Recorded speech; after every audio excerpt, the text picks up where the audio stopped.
RCF. Bienvenue dans l'émission Parole de jeunes. L'émission où les jeunes vous donnent la parole. Bonjour chers auditeurs, bienvenue sur RCF Cœur de Champagne. Vous êtes bien dans l'émission Parole de jeunes, produite par les élèves du Collège Notre-Dame. C'est toujours un énorme plaisir de vous retrouver chaque semaine. Vous êtes aujourd'hui avec Auguste, Antoine et Ethan. Bonjour à tous, c'est Antoine, j'espère que vous avez passé une excellente journée. Nous vous remercions sincèrement de votre fidélité. Aujourd'hui, nous avons la chance de rencontrer 3 enseignants qui vont nous parler de l'A2I. Auguste, mais c'est quoi ça ? Bah oui, au fait, c'est quoi ? Eh ben, tu sais quoi ? Nous allons en savoir plus aujourd'hui grâce à mesdames Jacquinet, Castellano et Paget. Bonjour mesdames, merci d'avoir accepté notre invitation et bienvenue dans notre studio. Présentez-vous brièvement à nos auditeurs. Bonjour, je suis Sophie Jacquinet, je suis enseignante en mathématiques en classe de 6e et 3e et je suis responsable du niveau 3e et puis donc enseignante au sein du dispositif A2I. Bonjour, Marie-Pierre Paget, je suis enseignante spécialisée sur la SECPA et co-responsable de la SECPA avec Madame Castellano. Bonjour, je suis Marine Castellano-Simon, enseignante spécialisée au Collège Notre-Dame. Et donc avec Marie-Pierre, nous faisons également partie toutes les deux du dispositif A2I. Que veut dire le sigle A2I et c'est quoi ? A2I, ça veut dire accompagnement individualisé à l'inclusion. C'est quoi ? C'est venir en aide à tous les élèves qui ont un besoin particulier. Pourquoi avoir mis en place cette cellule ? Après l'arrêt des classes petits effectifs, nous avons décidé de continuer à accompagner les élèves qui avaient besoin. Et l'idée était également de pouvoir accompagner les familles et les enseignants pour permettre une meilleure prise en charge de tous au sein du collège. Qui en fait partie comme enseignante ? Et donc toutes les 3, nous en faisons partie. Voilà. Et nous sommes en lien, donc comme le disait Marie-Pierre, nous sommes en lien avec l'ensemble des enseignants du collège. Est-ce que par la suite, d'autres enseignants vont vous rejoindre ? Alors la porte n'est pas fermée, bien sûr, n'importe quel enseignant peut venir nous rejoindre dans ce dispositif à partir du moment où ça permet de mieux accompagner les élèves qui font partie de ce dispositif. Quels sont les élèves pris en charge par l'A2I ? Les élèves qui sont pris en charge sont déjà des élèves de tous les niveaux, 6e, 5e, 4e ou 3e, et tous les élèves qui ont un cursus particulier, c'est-à-dire qui peuvent rencontrer des grandes difficultés, qui peuvent être reconnus MDPH, qui ont besoin d'aménagement, qui ont besoin que l'on travaille les cours avec eux, mais aussi des élèves qui ont des parcours particuliers comme des sportifs auxquels il faut aménager leur emploi du temps, ou des élèves qui sont très performants cognitivement et qui ont besoin de faire un cursus collège différent. Et des élèves également pour qui le collège ne les intéresse pas, ne trouvent pas leur place. Et là, on peut les aider sur leur voie professionnelle. Et ça peut être également des élèves donc avec des besoins particuliers, mais au sein de leur classe, donc un travail avec leur enseignant, par exemple l'enseignant de français. Et donc il peut y avoir un co-enseignement mis en place avec nous. Et dans ce cas, on sera particulièrement vigilant envers tel et tels élèves au sein de la classe. Qu'avez-vous fait ou mis en place cette année ? Alors déjà, cette année-là qui se termine, c'était une expérimentation de ce nouveau dispositif. Et donc, nous n'avions que quelques heures seulement, chacune, dans la semaine, pour intervenir en A2I. Voilà. Donc déjà, c'était une année sans beaucoup d'heures de prise en charge. Voilà. La différence, c'est que l'année prochaine, nous aurons vraiment beaucoup plus d'heures. Donc ça, c'est déjà une première chose. Donc cette année, nous, ce qui nous tenait à cœur, c'était de pouvoir intervenir en classe. Donc pour observer les élèves, pour aider nos collègues, également pour pouvoir faciliter la mise en place des adaptations. Nous avons également mis en place des petits groupes de travail au sein desquels nous avons aidé les élèves à apprendre les leçons ou réexpliquer certaines leçons. C'était pas un groupe de devoirs, c'était vraiment leur apprendre à mieux travailler, à mieux comprendre. Et nous avons également accompagné les professeurs et les familles dans la mise en place des différents projets d'accompagnement des élèves. Et pour préciser, ces petits groupes étaient constitués entre 2 et 5, 6 élèves, pas plus, et éventuellement de niveaux et de classes différentes. Ces groupes-là étaient réunis en fonction de leur emploi du temps de classe. Est-ce que ce dispositif existe ailleurs ? En tant que telle, la 2I n'existe pas ailleurs, enfin en tout cas pas à notre connaissance. En revanche, les projets qu'on a à l'intérieur, oui, très certainement. On va mettre en place un projet pour l'année prochaine qui est le collège en 3 ans. On sait que ça a été mis en place dans les Ardennes et en Moselle.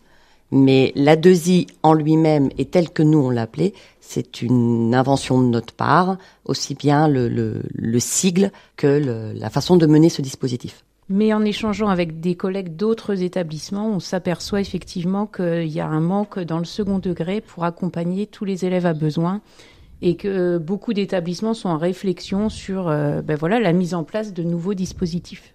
Bravo pour vos engagements. Merci. Est-ce que l'année prochaine, vous poursuivez à l'identique de cette année écoulée ? Alors donc déjà, comme je le disais tout à l'heure, l'année prochaine, nous bénéficierons vraiment de beaucoup plus d'heures. Donc cela permettra une prise en charge beaucoup plus large.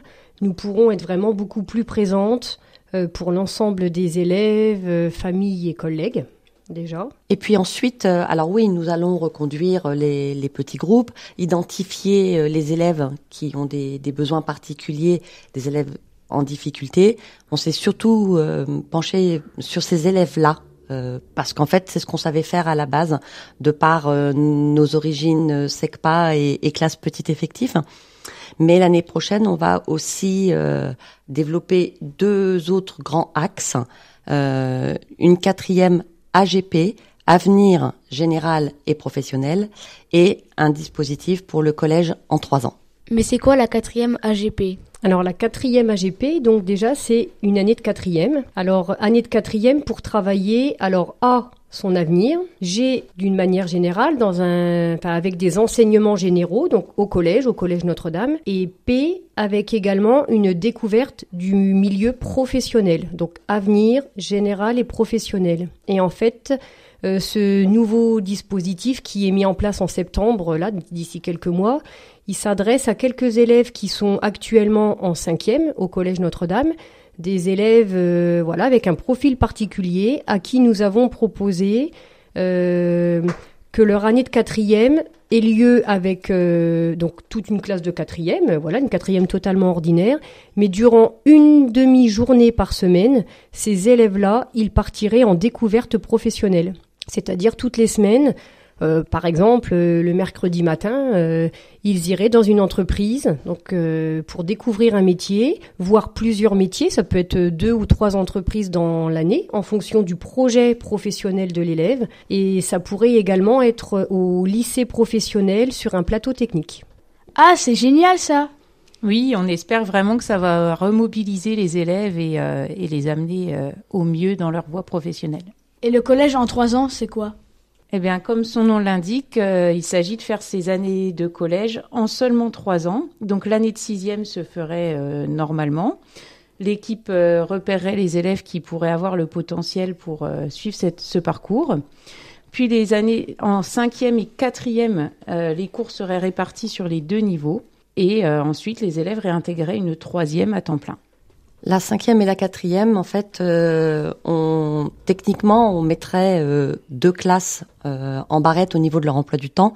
Les élèves administrativement sont en 5e, mais pour certaines matières, ils iront en classe de 4e. C'est-à-dire que leurs collègues de 5e, quand ils iront en maths, ces élèves-là, qui feront partie du dispositif collège en 3 ans, iront en maths, mais en classe de 4e. Donc, ils pourront prendre de l'avance, faire 2 ans en une année. Et les élèves auront 1 heure de coaching par semaine avec un enseignant pour justement les aider à suivre dans ces 2 niveaux. Est-ce qu'ils partiraient ensuite vers un parcours de lycée classique ? Oui, bien sûr, selon leur réussite, selon leurs vœux. Comme ils vont faire une 3e ordinaire comme tout le monde, ils auront une orientation comme tout le monde. Et si l'élève ne réussit pas ? Eh bien, dans ce cas, comme il est inscrit en 5e de façon administrative, il pourra reprendre ensuite. Il peut être rebasculé dans l'année en tous les cours en 5e et l'année suivante, il pourra poursuivre en 4e normalement.